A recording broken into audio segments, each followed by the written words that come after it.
Once upon a time, there was a man named Kunli who was the kind of person you could miss even if he was standing right in front of you. Not because he was small, but because he never fought for attention. He walked softly, he spoke softly, he did not like trouble. In a world where people shouted to be heard, Kunli was the type who listened first and talked last. Every morning, Kunli woke up before the sun. He did not wake up with big plans to show off. He woke up with one simple plan: get through the day and come back home in peace. He would wash his face, iron his shirt carefully, and pack his lunch in a small plastic bowl. Sometimes it was rice, sometimes it was bread and eggs. Whatever it was, he always packed it neatly like someone who respected himself, even if nobody else did. That morning, Kunli stood in front of the mirror in their one-bedroom flat in Lagos and adjusted his collar. His shirt was clean but old. His trousers had been pressed so many times it almost looked shiny in the knee area. He looked at his own eyes in the mirror and gave himself a small nod, like he was telling himself, just be calm, just do your best. Behind him, the bed creaked. Said rolled over with a tired sound. She did not say good morning. She did not ask how he slept. Her eyes went straight to his clothes, like she was checking a mistake. Is that what you're wearing again? She asked, her voice dry. Kunli turned slowly. Good morning, Sade. Sade sat up, pulling the bedsheet tighter around her. Her face was pretty, but her mouth always looked like it was ready to complain. Don't good morning me, she said. Look at you. You dress like a man who has given up.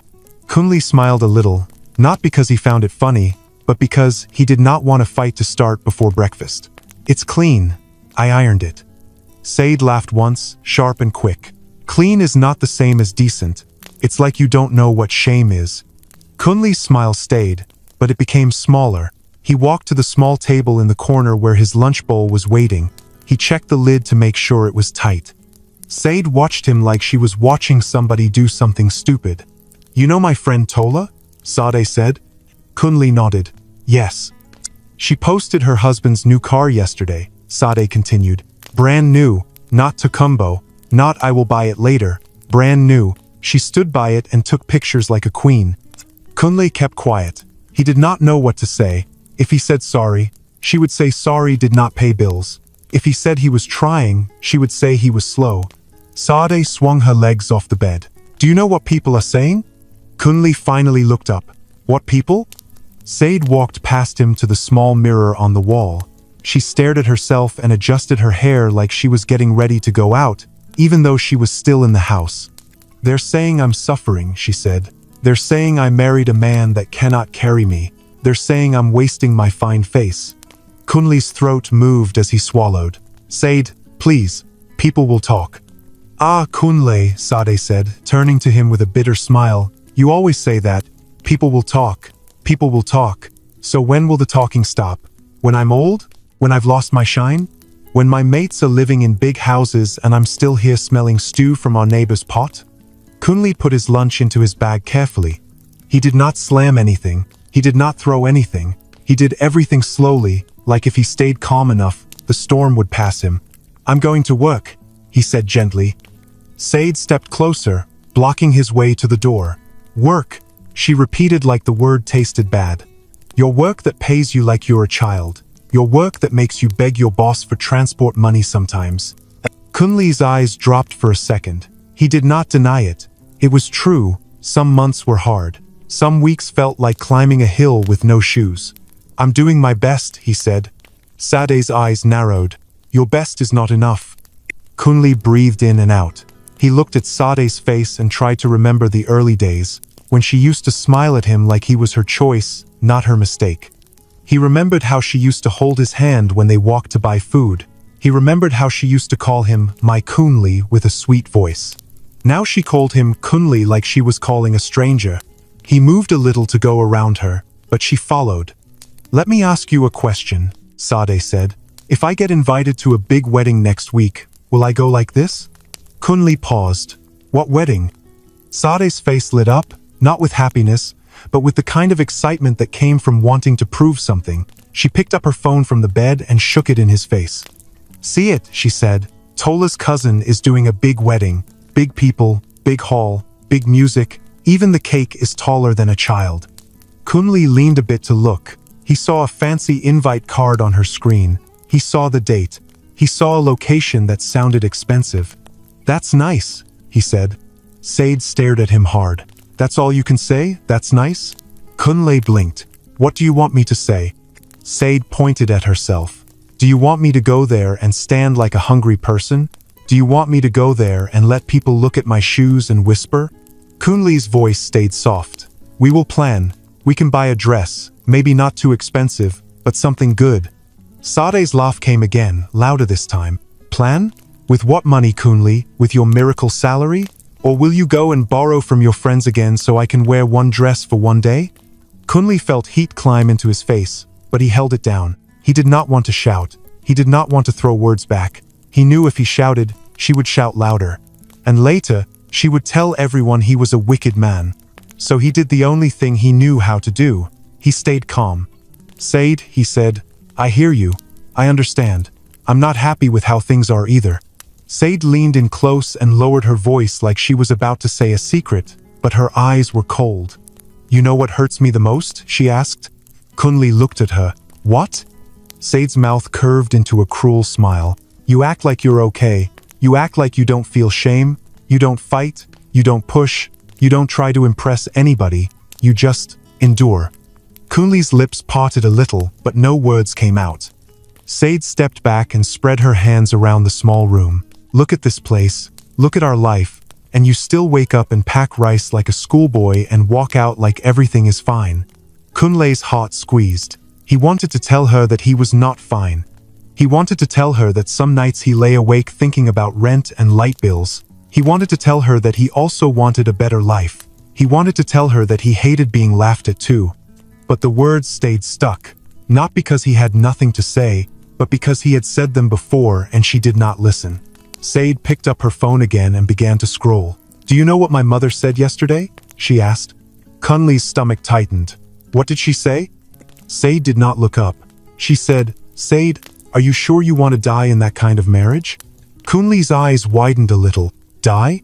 Sade finally looked at him, and her voice became harder. "Yes, die. Because poverty kills dreams. It kills joy. It kills respect." Kunli stood still, holding his bag strap. The room felt smaller suddenly, like the air had become thick. "Sade," he said slowly, "what are you trying to say?" Sade's eyes did not blink. "I'm saying I'm tired." Kunli's voice became a whisper. "Tired of what?" "Tired of you," she said. "Tired of this life." Kunli felt that sentence hit him like a slap. He did not move. He did not shout. He just stared at her, like he was waiting for her to take it back. But she didn't. She walked to the door and opened it for him like she was sending out a visitor. Kunli stepped toward the door, but his feet felt heavy. He looked at her one more time, hoping to see even a small sign that she was just angry and would cool down later. Sade's face was firm. Then she said the final words, slow and clear, like she wanted them to enter his bones. "I am tired of pretending this marriage is not a mistake." 1.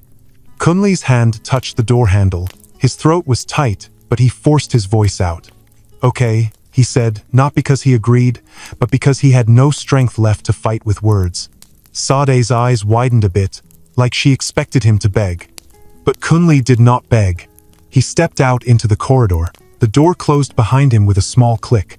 Kunli stood there for a second, listening to the quiet, and he felt something strange inside him. Not anger, not hate, just a deep, heavy sadness mixed with a calm he couldn't explain. Then he started walking to the bus stop, holding his bag close, as the morning sun rose over Lagos like it did not care about anyone's pain.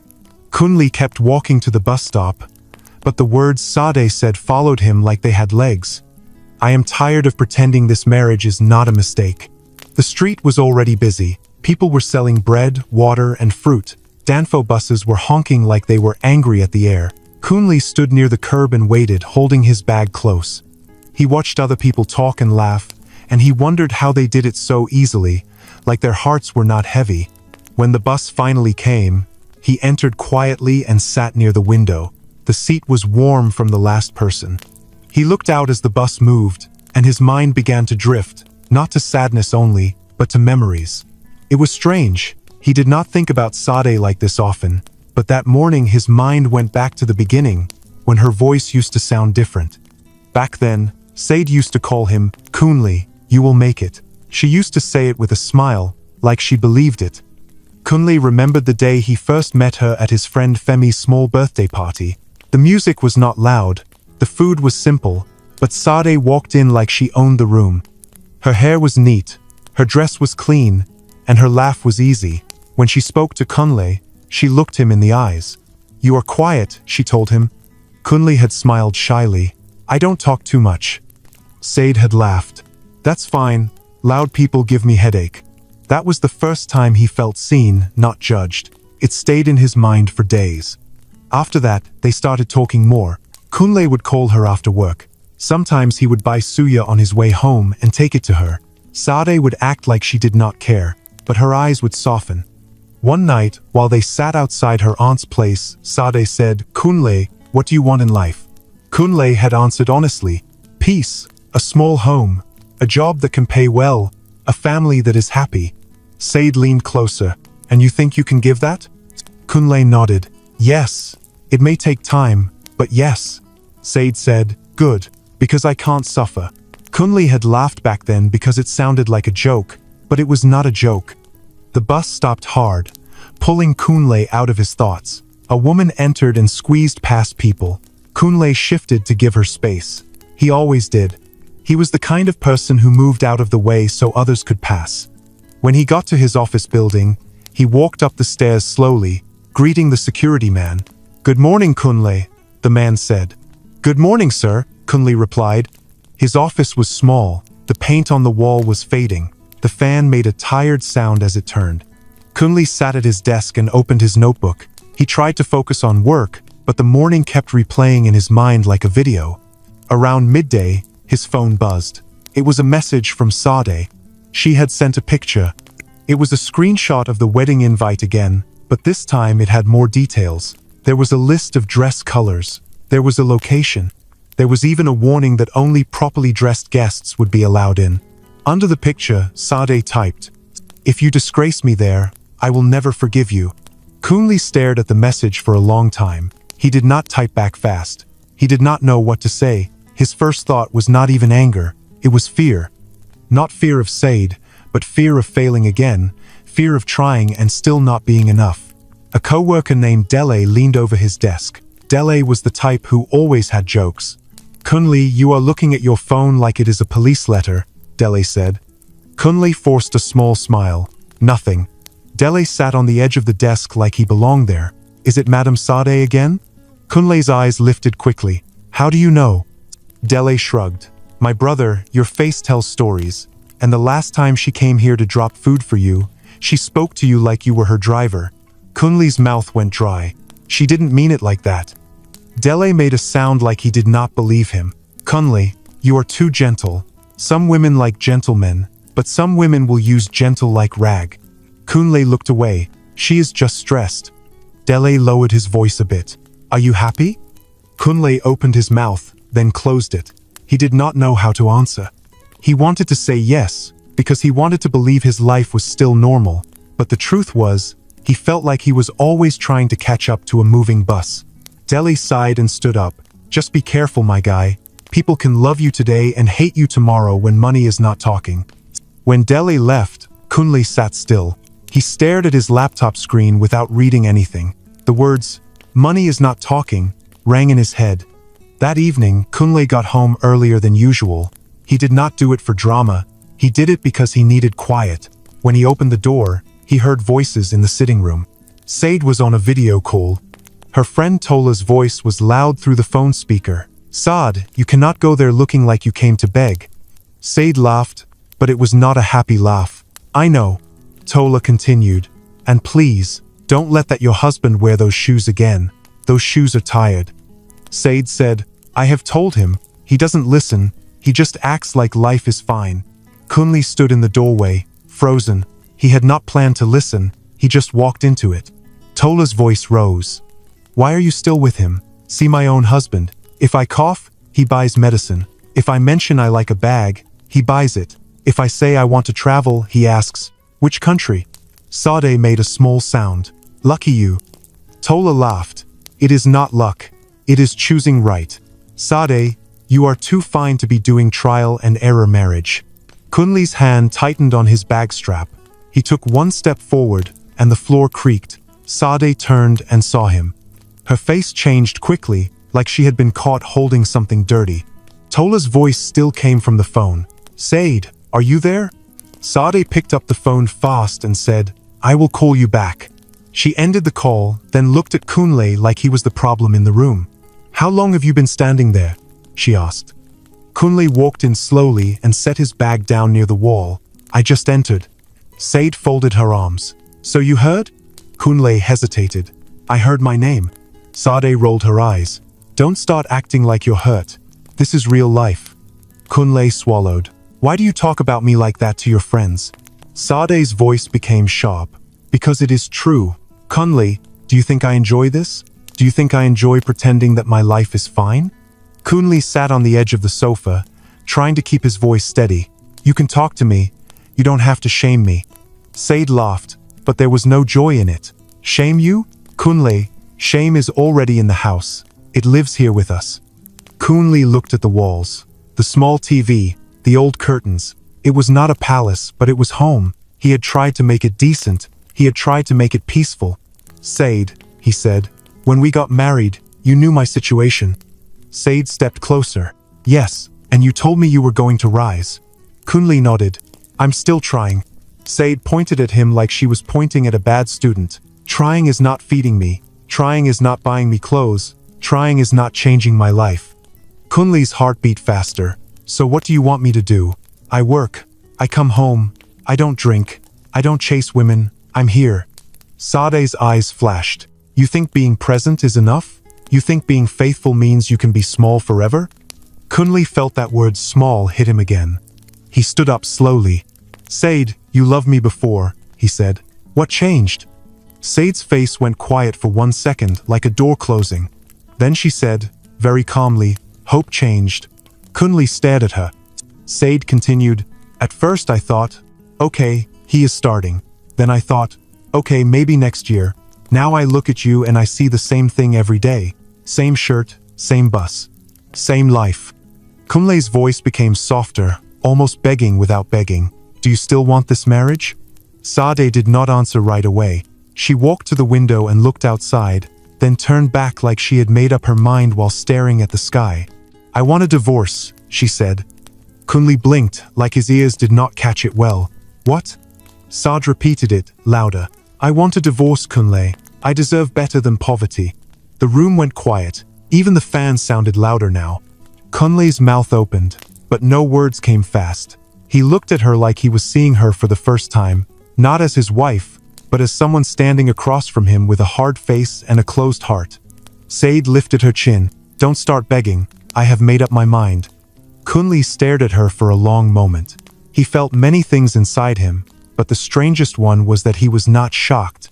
It was like his heart had been hearing this for months, even when his ears had not. He took a slow breath.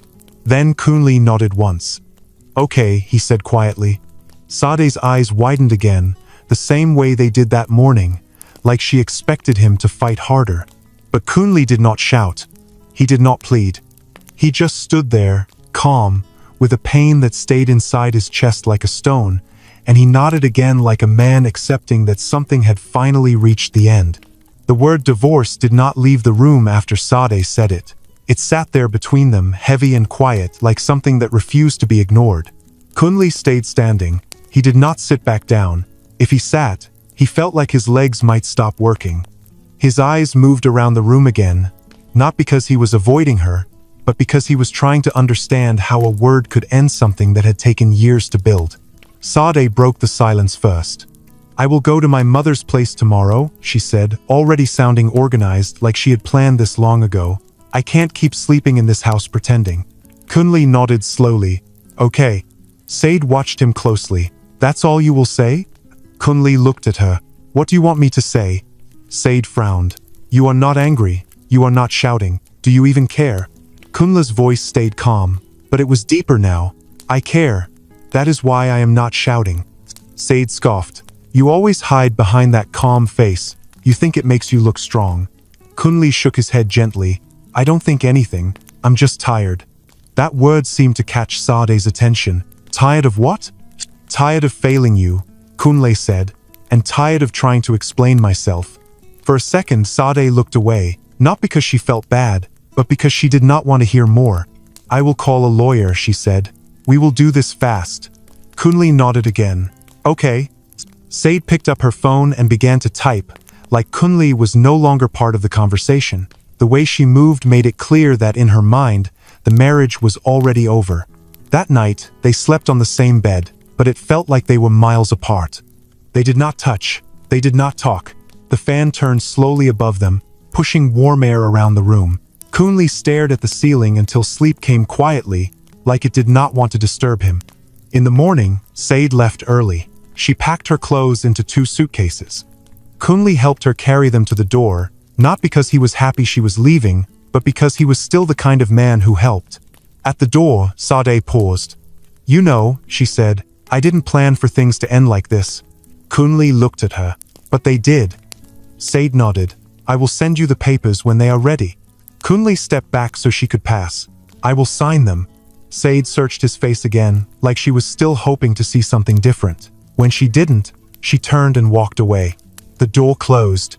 The house felt bigger and smaller at the same time. For the first time in a long while, Kunli sat on the sofa and let himself breathe properly. There was no shouting, no judging eyes, just silence. 2 days later, the papers came. Kunli was at work when his phone buzzed. It was a message from an unknown number. Good afternoon. This is Barrister Bello. I represent Mrs. Sade Adewale. Kindly come to my office tomorrow to discuss and sign divorce documents. Kunli read the message twice. He did not reply right away. He looked around his office. Deli was laughing with someone at the back. The printer was making noise. Life was still moving, even though something inside him had stopped. He typed back slowly. Good afternoon, I will come. The next day, Kunle wore his cleanest shirt and his only black shoes. They were old, but polished. He took a bus across town to the lawyer's office. The building was tall and neat, with glass windows that reflected the sun. Inside, the office smelled like paper and air freshener. A receptionist asked him to wait. When Kunle finally entered the lawyer's office, Sade was already there. She sat with her back straight, wearing a nice dress. She looked calm, almost proud. Barrister Bello was a middle-aged man with glasses and a serious face. Mr. Kunle Adewale, the lawyer said, please sit. Kunlezat. The lawyer spoke clearly. Mrs. Adewale has filed for divorce on grounds of emotional neglect and lack of provision. Kunle listened without interrupting. Sade crossed her legs. I cannot continue suffering. Barrister Bello nodded and slid the papers across the table. If you agree, please sign here. Kunle picked up the pen. He read the first page, then the second. His name looked strange on the paper, like it belonged to another person. Is there anything you want to say? The lawyer asked. Kunle shook his head. No. Sade let out a small laugh. Of course. Silence again. Kunle looked at her. This is what you want. Yes, Sade said quickly. I want my freedom. Kunle signed. The pen made a small sound as it touched the paper. Just like that, it was done. Barrister Bello collected the documents and nodded. The court date will be fixed. You will both be informed. Kunle stood up. Thank you. Outside the office, Sade stopped him. You see how easy that was? She said. You could have made life easy like this from the start. Kunle looked at her, really looked at her, and for the first time, he did not feel the need to explain himself. I hope you find what you are looking for, he said. Sade smiled. I will. Kunle walked away, not knowing that with every step he took away from that office, he was walking closer to something neither of them understood yet. That evening, Kunle did something he had not done in years. He went to an old part of the city and climbed the stairs of a quiet building. At the door was a small sign with faded letters. Barrister Order. He knocked. An elderly lawyer opened the door and looked at Kunle for a long moment before his eyes widened. Kunle, he said softly, your father's son. Kunle nodded. I was told, Kunle said carefully, that my father left something with you. The old man's face changed. He stepped aside and said words Kunle did not expect. This divorce has awakened something we have been waiting for. Barrister Ade closed the door behind Kunle slowly, like he did not want the moment to rush. The room Kunle stepped into felt different from the noisy world outside. The walls were lined with old shelves full of files and books that looked like they had been there longer than Kunle had been alive. The air smelled like paper and time. A small fan turned quietly in the corner. "Sit down," Barrister Ade said gently, pointing to a chair. Kunle sat, his heart beating a little faster now. He did not know why, but something about the way the old man looked at him made him feel like a boy again. Barrister Ade took his own seat across the table. He studied Kunle's face closely. "You look just like him," the old man said at last. Kunle swallowed. "My father?" Barrister Ade nodded. "Alhaji Musa, same calm eyes, same way of listening instead of talking." Kunle's chest tightened at the sound of his father's name. "You knew him well?" The old man gave a small smile. "Very well. We were friends before we were lawyers." Kunle leaned forward slightly. "You said something before. You said this divorce has awakened something." Barrister Ade folded his hands on the table. "Yes." Kunle waited. "Your father came to me many years ago," the old man began. "It was shortly before he died. He was very clear, very serious." Kunle's voice came out low. "About what?" "About you," Barrister Ade said. Kunle blinked. "Me?" "Yes," the old man replied. "He spoke about the kind of man you were. Quiet, patient, too patient." Kunle shifted in his seat. "That sounds like him." Barrister Ade nodded. "He said the world would test you in ways you might not expect. He said money would be one of those tests." Kunle frowned slightly. "My father never talked about money." "That was on purpose," Barrister Ade said. Kunle's heart beat faster now. "What do you mean?" The old man stood up and walked to one of the shelves. He pulled out a thick brown file and placed it on the table between them. The file looked heavy, like it carried more than paper. "Your father was not a poor man," Barrister Ade said calmly. Kunle froze. "What?" Barrister Ade watched him closely. "Alhaji Musa was very wealthy." Kunle shook his head slowly. "No, that can't be true. We lived simply. He wore simple clothes. We took buses." Barrister Ade smiled sadly. "Yes, that was how he wanted it." Kunle's voice trembled a little. "Why?" The old man sat back down. "Because your father believed something very strongly." Kunle leaned in. "What did he believe?" "He believed that money changes people," Barrister Ade said, "and that it reveals people." Kunle thought of Said, of her words, of how hope had turned into shame. Barrister Ade continued. "Your father grew up with nothing. When wealth came to him later in life, he saw how people treated him differently. Friends became hungry, family became entitled. Smiles became fake." Kunle's hands clenched slowly. "So he hid it."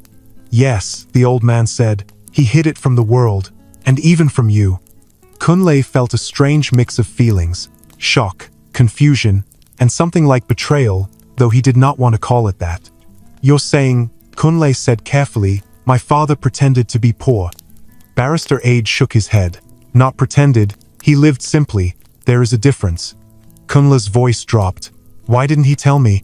The old man's eyes softened. "He wanted to know who you would become without money." Kunle looked down at the file. "And what about my marriage?" Barrister Ade's face grew serious. "That was part of it." Kunle looked up sharply. "Part of what?" "Your father designed his will with conditions," Barrister Ade said. "Not to punish you, but to protect you." Kunle's breath caught. "Protect me from what?" "From people who would love the money and not the man," the old man said quietly. Kunle thought of the early days with Sade, of her hope, of her laughter, of how it slowly changed. "She didn't know," Kunle said. "She thought I was just small." "Huh." Barrister Ade nodded. "Exactly." Kunle felt his throat tighten. "So all this time, the old man said, your father was watching from afar, even after death." Kunle shook his head slowly, trying to understand. "What did he leave?" Barrister Ade placed his hand on the file. "Properties, businesses, accounts, things spread across cities, things you could live 10 lifetimes on." Kunle sat back, stunned. "And when do I get them?" Barrister Ade did not answer immediately. "When?" Kunle asked again. The old man took a breath. "Your father was very specific. The will is sealed until a certain condition is fully met." Kunle's heart skipped. Which condition? Barrister Aid looked him straight in the eyes. The end of your marriage. Kunle felt the words land slowly, like stones dropping one by one. So, my divorce, Kunle said, barely above a whisper. Yes, the old man replied. The divorce activates the will. Kunle laughed once, softly, but there was no joy in it. So my father knew this could happen. He hoped it would not, Barrister Aid said, but he prepared in case it did. Kunle stared at the file again. Does Sade know any of this? No, the old man said firmly, and she must not know. Kunle nodded slowly. What happens now? Barrister Aid closed the file and pushed it slightly away from Kunle. Now we wait for the court date. The will must be read in the right place, at the right time. Kunle's mind raced. And if she had stayed? The old man's voice softened. Then none of this would have been revealed. Kunle closed his eyes briefly. The weight of that truth pressed on his chest. My father tested both of us, Kunle said. Barrister Ade nodded. Yes. Kunle opened his eyes and looked at the old man. And what if I don't want this? Barrister Ade studied him. Your father knew you might say that. Kunle managed a small, sad smile. He really knew me. The old man smiled back. Very well. Kunle stood up slowly. He did not feel excited. He did not feel proud. He felt quiet again, but this time the quiet was heavy with truth. As he walked toward the door, Barrister Aid spoke. Kunle turned. Whatever happens in that courtroom, the old man said, remember this. You did not lose your marriage because you were poor. You lost it because money revealed what love could not hide. Kunle nodded once. Then he stepped back into the night, carrying a secret that would soon change everything. Kunle did not sleep well that night. He lay on his back in the quiet flat, staring at the ceiling like it might suddenly explain everything. The room felt the same, but it was not the same. Now every old thing he owned felt like a question. Not because he hated it, but because he now knew his father had built this simple life like a wall, and behind that wall was a secret big enough to shake the ground. By morning, Kunle's eyes were heavy, but his face stayed calm the way it always did. He washed, dressed, and left for work like nothing had changed. That was the strange part. The world still expected him to be Kunle the quiet man, and he did not know how to be anyone else. At work, Dele noticed him almost at once. Oga Kunle, Dele said, leaning over his desk. Your face is doing serious work today. Who died? Kunle blinked. Nobody. Dele squinted. Then why do you look like you swallowed a stone? Kunle forced a small smile. I'm fine. Dele shook his head. You and this I'm fine thing. Abeg, is it the divorce matter? Kunle looked at his computer screen. The court date is soon. Dele pulled a chair and sat. Ah, so it's real. Kunle nodded once. Dele lowered his voice. And your wife, Madam Sade, she is happy? Kunle did not answer directly. He just said, she wants it fast. Dele made a sound like he was angry for Kunle. Some people don't know what they have until it's gone. Kunle heard that sentence and almost laughed, because Dele did not even know how true it would soon become. But Kunle did not laugh. He just said, let's work. The court date came faster than Kunle expected. The night before, Barrister Aid called him. Kunle, the old man said, tomorrow don't argue, don't react, just follow my instructions. Kunle's voice was steady. I understand. And listen carefully, Barrister Aid added. No matter what she says in court, keep your face calm. Your silence will help you. Kunle swallowed. She will talk. Yes, the old man said softly, and she will talk plenty. Kunle stared at the wall as he spoke. I will stay calm. In the morning, Kunle wore the same black shoes and a simple shirt. He stood in front of the mirror and adjusted his collar. His hands were steady, but inside him something was moving. Not excitement, not fear, just a quiet question that kept repeating. What if she had stayed? He pushed the thought away and left. The courthouse was already busy when Kunle arrived. People moved around like they were selling and buying problems. Some were crying, some were laughing, some looked angry, some looked tired. Kunle walked through them like a man entering a storm with no umbrella. Inside the courtroom, he saw Sade immediately. She was sitting with her friend Tola and two other women. They were dressed like they were going to a big event, not a court. Their hair was neat, their bags looked expensive. They were smiling and whispering to each other. Sade spotted Kunle and her smile became wider. She leaned toward her friends and said something. Tola laughed loudly. Kunle sat on the other side of the room alone. He kept his eyes forward. He could feel Sade's eyes on him, but he did not turn. Soon, a man in a suit walked in and called Sade's name, Barrister Bello. Sade stood up with confidence and followed him to the front. She looked back at Kunle with a small grin like she had already won. Kunle felt his stomach tighten, but he stayed still. Barrister Ade arrived a few minutes later. He walked slowly, using a walking stick, but his eyes were sharp. When he saw Kunle, he nodded once like a soldier giving a signal. Good, he murmured as he sat beside Kunle. Remember, calm. Kunle nodded. The court clerk called the case. Everyone stood as the judge walked in. Justice Okoye was an older man with a serious face. He sat, adjusted his glasses, and looked over the file in front of him. This is a divorce proceeding, the judge said, his voice firm. Kunle Adewale and Sade Adewale. Sade's voice came quick. Yes, your lordship. Kunle answered quietly. Yes, your lordship. Justice Okoye looked at both of them. Mrs. Adewale, you filed for divorce. What is the reason? Sade stood tall. Your lordship, I can no longer continue this marriage. My husband has failed as a provider. I have suffered for too long. Her friends nodded behind her like they were supporting a speaker in a hall. Justice Okoye turned to Kunle. Mr. Adewale, do you agree? Kunle's voice was calm. Yes, your lordship. A small murmur ran through the courtroom.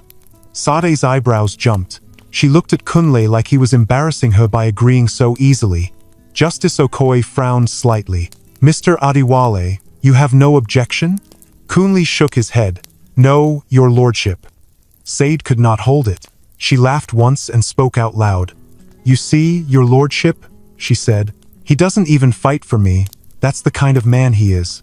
Justice Okoye looked at her sharply. Mrs. Adewale, control yourself. Sade quickly lowered her head. Sorry, your lordship.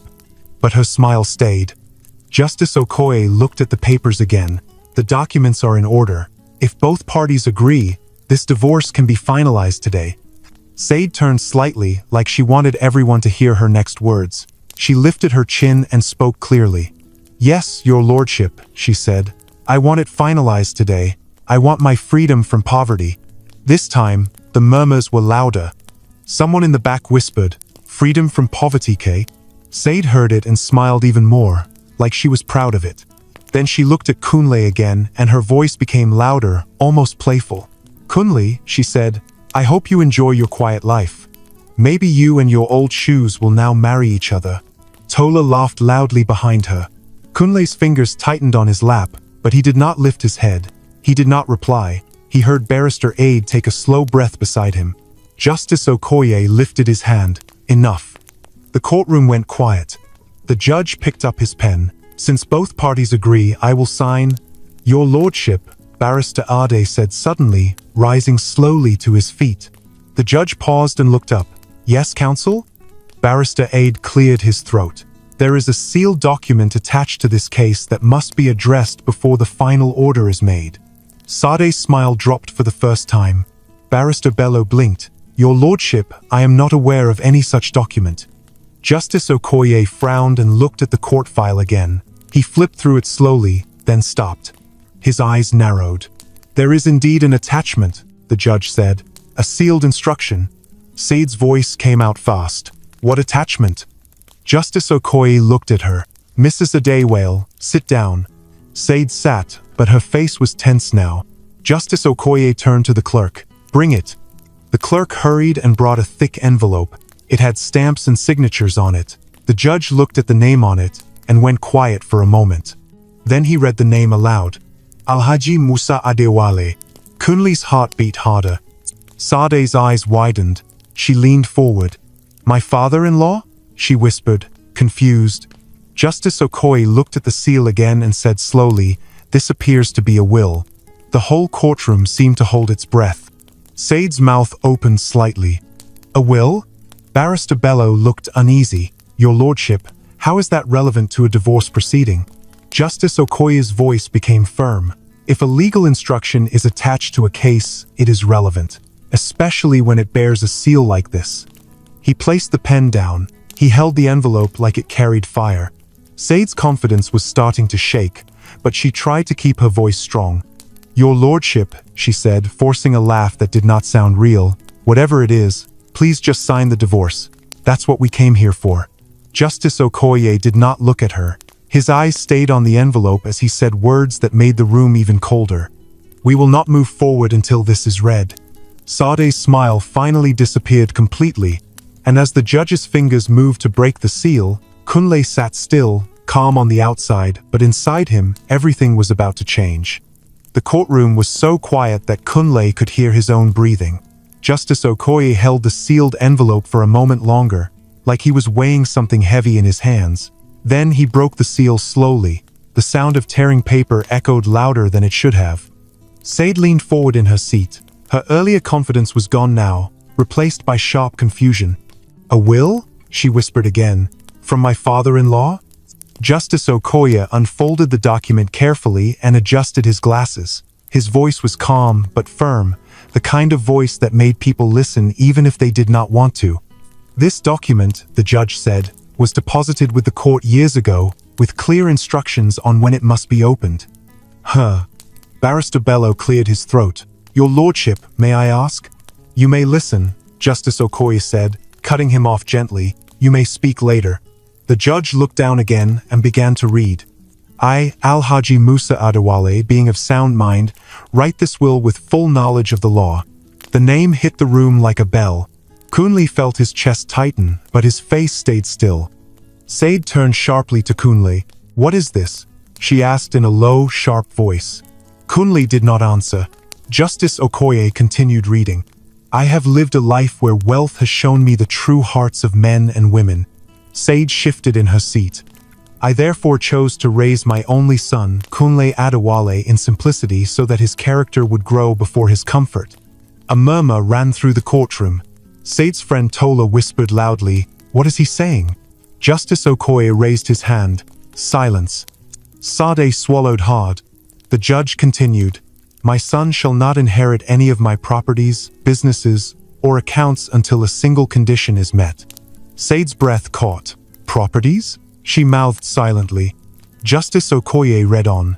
"That condition is the success or failure of his marriage." The words hung in the air. Barrister Bello sat up straight now. "Your lordship." Justice Okoye lifted his eyes. "Counsel, if you interrupt again, I will ask you to sit down outside." Barrister Bello closed his mouth. Sade's hands were shaking. She laughed once, nervously. "This is a joke," she said. "This must be a joke." Kunle still did not look at her. Justice Okoye kept reading, his voice steady. "If my son's wife stands with him through simplicity, then the wealth shall remain hidden forever." Ray. Sade's smile began to crack. "But if she abandons him, mocks him, or shames him because of money, then the truth shall be revealed." The courtroom went completely still. Said stood up suddenly. "Your lordship, this is unfair. This has nothing to do with me." Justice Okoye looked at her calmly. "Sit down, Mrs. Adewale." She sat slowly, her face pale now. Justice Okoye continued. "Upon the legal end of my son's marriage, all assets in my name shall immediately transfer to Kunle Adewale as sole heir." A loud gasp came from somewhere behind. Sade's head snapped toward Kunle. "Assets?" she whispered. "What assets?" Kunle's eyes stayed forward. His hands rested calmly on his lap. Justice Okoye adjusted the paper and read the next part. "These assets include residential properties, commercial buildings, company shares, and accounts held across multiple cities." Sade's mouth fell open. Tola whispered, "Sade." Sade shook her head slowly, like she was trying to wake herself up. "No," she said. "No, this is not real." Justice Okoye's voice did not change. "My son's wife shall have no claim to any of these assets if she initiates or celebrates the end of the marriage due to lack of wealth." Sade jumped to her feet again. "Your lordship, I did not know. How could I know?" Justice Okoye looked at her, his eyes sharp now. "Mrs. Adewale, the will does not ask what you knew. It speaks about what you did."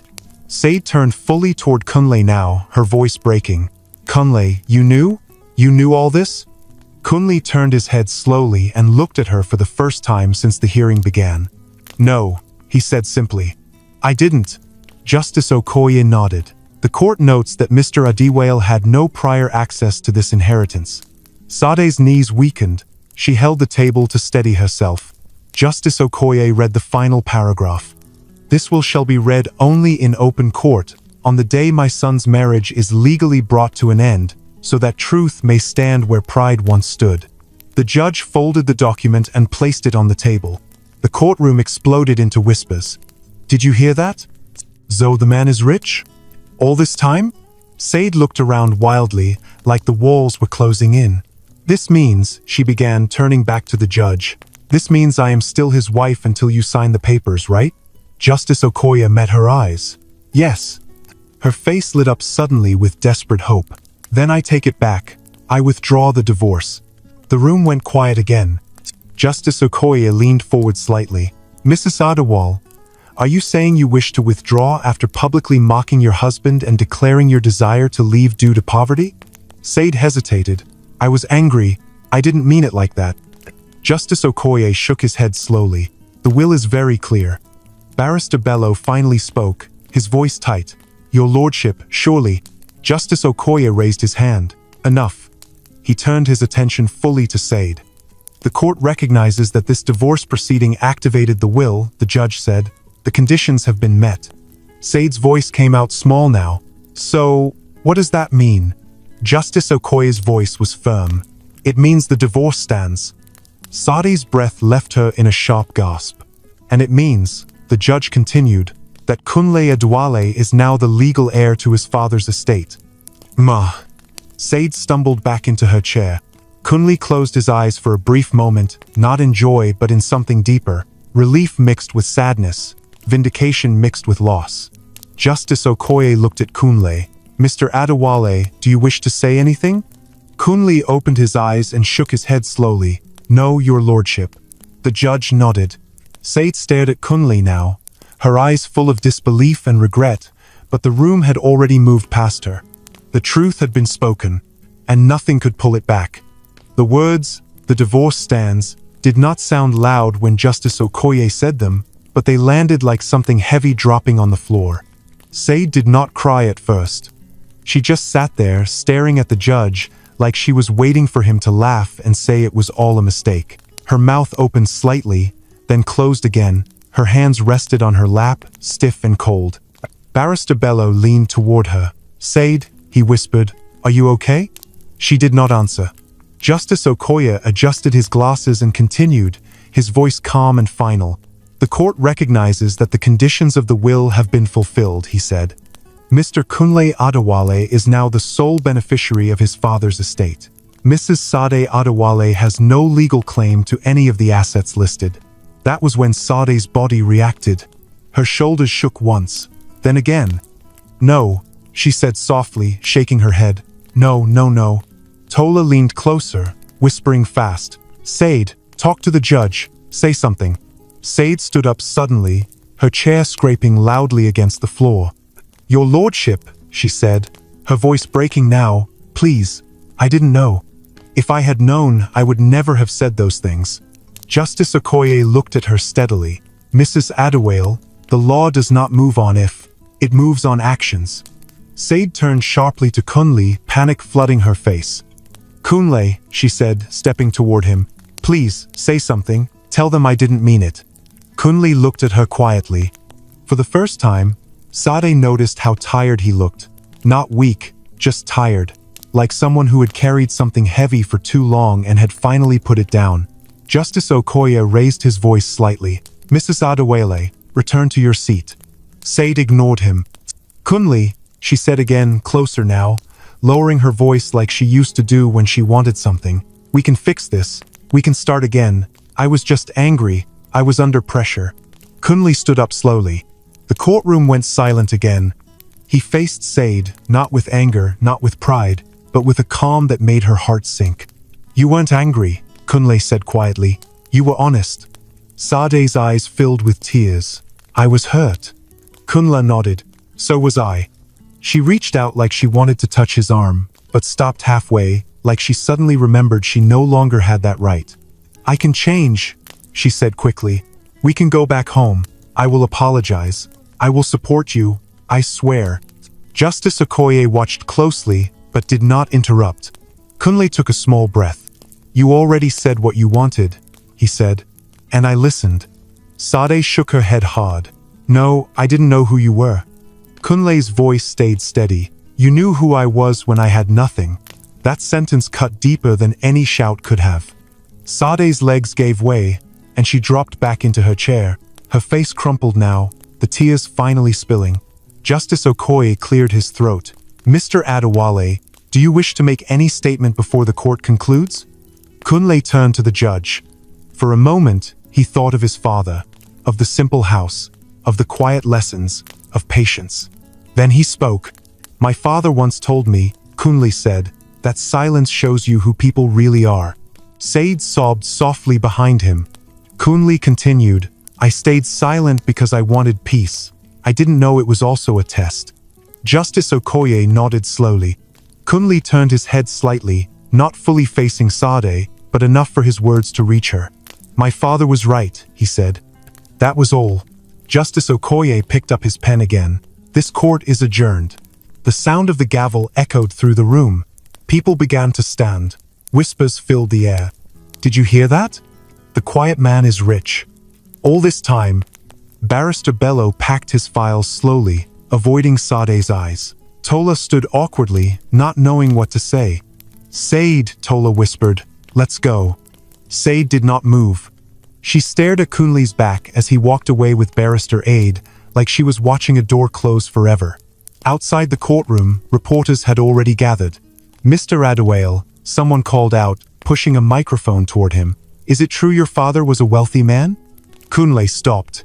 Barrister Aid leaned close. "You don't have to speak." Kunle thought for a moment, then turned slightly to face them. "My father lived simply," Kunle said. "That's all that matters." "May." He walked away after that. Inside the courtroom, Sade finally stood up. Her knees felt weak. Her head hurt. The room looked different now, smaller, colder. She looked around at the people who had laughed with her earlier. No one was smiling now. Tola touched her arm. "Said, let's go." Said nodded slowly. As she walked out, she passed the spot where Kunle had been sitting. For a second, she stopped. She remembered mocking him there, laughing, feeling proud. Now the chair was empty. And so was something inside her. She stepped outside into the bright afternoon sun, shielding her eyes. The world had not ended. But the life she thought she was escaping had just escaped her instead. Kunle did not look back as he walked away from the courthouse. The noise followed him for a while, people talking, reporters calling his name, phones pointed at his face. But he kept walking, step after step, until the sounds began to fade, like waves pulling back from the shore. Barrister Ade walked beside him, quiet, using his walking stick carefully.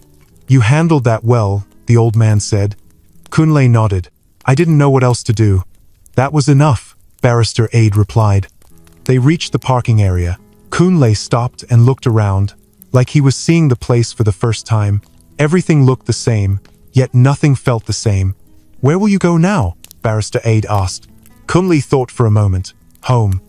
The old man smiled gently. "That sounds right."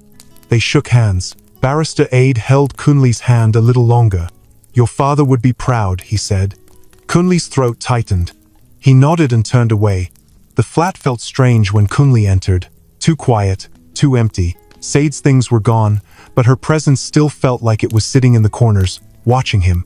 Kunle sat on the sofa and rested his elbows on his knees. He did not smile. He did not cry. He just sat there, breathing, letting the moment settle. His phone buzzed. A message from an unknown number. "Kunle, please, can we talk?" He did not need to ask who it was from. He set the phone down without replying. A few minutes later, there was a knock on the door. Kunle did not move at first. The knock came again, softer this time. "Kunle," Sade's voice came through the door. "Please." Kunle stood slowly and walked to the door. He opened it halfway. Said stood there, her face bare, her eyes red. She looked smaller than she ever had, like someone who had lost her balance. "Can I come in?" she asked. Kunli shook his head gently. It's not a good idea. Sade swallowed. I just want to talk. Kunli stepped outside and closed the door behind him. They stood in the corridor, facing each other. I'm sorry, Sade said quickly. I know I said terrible things. I was blind. I didn't see what I had. Kunli listened, silent. I didn't love your money, she said, her voice shaking. I didn't even know it existed. I was tired. Kunli nodded once. I know. Sade's eyes filled again. Then why can't we fix this? Kunli looked at her carefully. Because you already fixed it.